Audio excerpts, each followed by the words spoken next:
Hi guys, today we're going to talk about the Lightning for Outlook plugin for Salesforce.com, and this will allow you to connect your meetings or your calendar invites from Outlook to Salesforce really easily without having to record them in both places.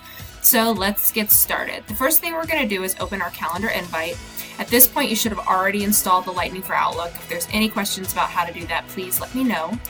So let's go ahead and create an invite. If you've already installed it, you're going to have your Salesforce section up here. I'm going to go ahead and hit this view window. So as I start creating my appointment, it'll start filling out stuff for me. So I'm going to call this meeting with client. We're going to say location is your office. We're going to make this meeting an hour. Looking forward to. Now I'm going to go ahead and invite my attendees, and I'm going to select Sarah Murata, and I'm also going to select someone else. Oops.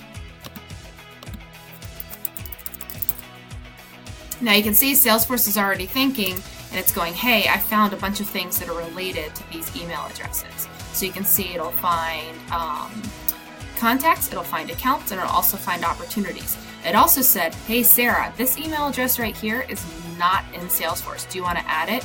Very easily, I'm going to go ahead and add it to Salesforce. Click contact. I'm going to type in all of their information.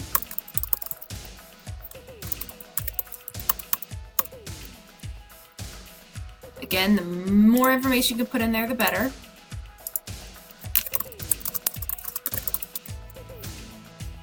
And we're going to make sure to associate it with the right account also, because we want to keep our data good, right?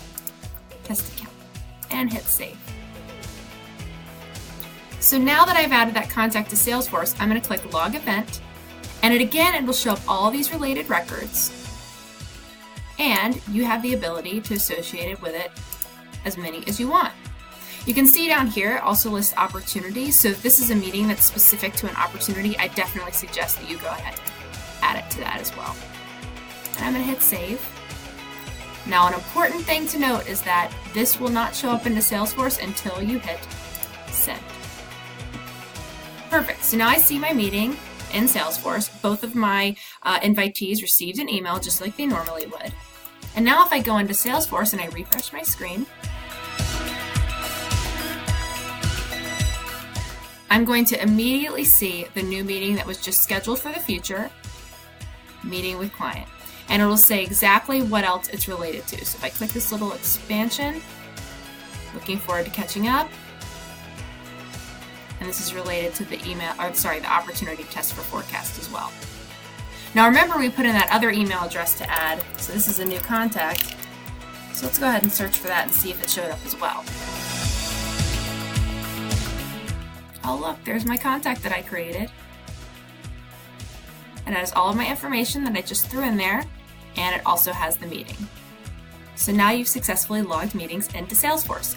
An important thing to note is that you will see all of your calendar invites automatically on your Salesforce app if you're using a mobile application, but what happens is that app actually syncs with your calendar on your phone too. So it's a little bit different from this particular syncing. So if you want to make sure that every meeting is actually in Salesforce and recorded, you need to follow this process. As always, if there's any questions, please let me know. Thank you.